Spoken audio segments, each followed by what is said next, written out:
Welcome to another NACRC Work-Oriented Neuro Rehab conversation. Today we're talking with Dr. Kelly Deeker about her forensic rehab practice. So how was it in terms of getting ready to go in to testify either in a deposition or in a trial? That's often something that people talk about and that they'd like to avoid, but it's a part of this kind of practice. How have you handled that? What's your experience been? Yeah, I'll admit it was pretty intimidating in the beginning.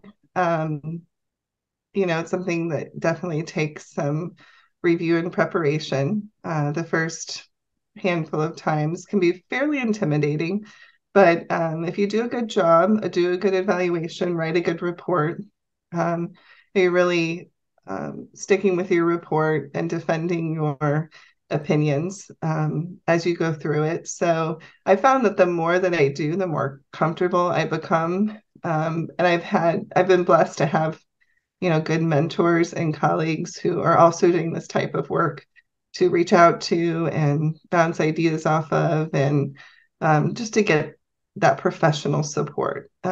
So I think that network is really important when you get into this type of work. And how about handling depositions? Is that something that you've developed some comfort with at all? It is, yes, yes, much more so than initially. Um, I think again, there's always seems to be something that comes up in a deposition that I'm a bit surprised about, no matter how much I prepare. And it's not that I'm not prepared; it's just that the opposing firm asks a question or has a unique take on something. So I think you're always going to have to be prepared for something to pop up or for a bit of the unexpected. But if you do a good report, prepare well, I find them to be much less intimidating than I think a lot of people feel that they are. When I talk to people, oh, you do depositions, isn't that scary? Isn't that hard?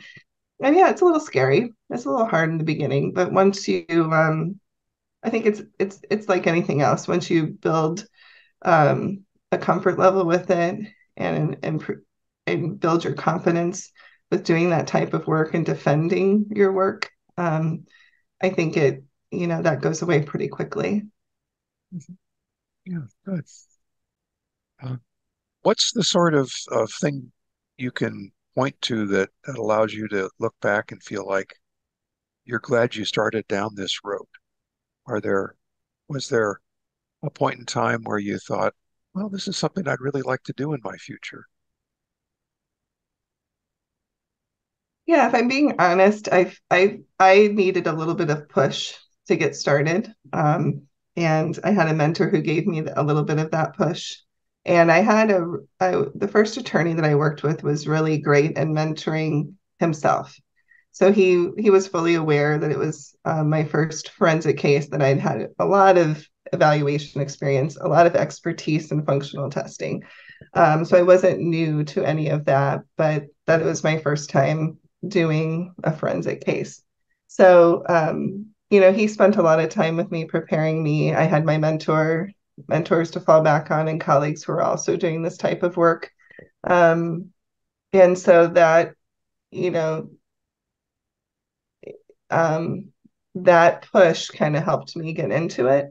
And once I got into it, I realized, it was just kind of cementing that confidence. I mean, I had the confidence that I was a good evaluator, that I was really good at the area of practice that I've been practicing in. I felt very confident in that, but this was taking it to the next level, if you will.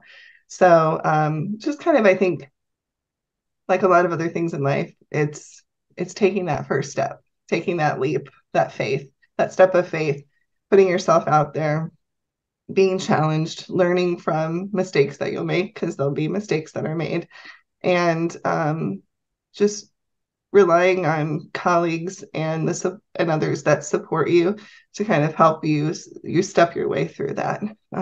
I think for me, my success is large in part to I think the great foundational education that I had at WashU the positions that I had had up until the point where I started my practice.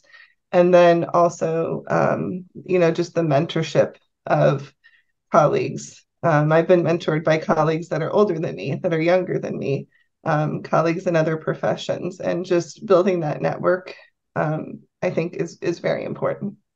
But reaching out to somebody who, is in that practice or has been doing that for a while and having them, give you pointers and kind of help you along the way.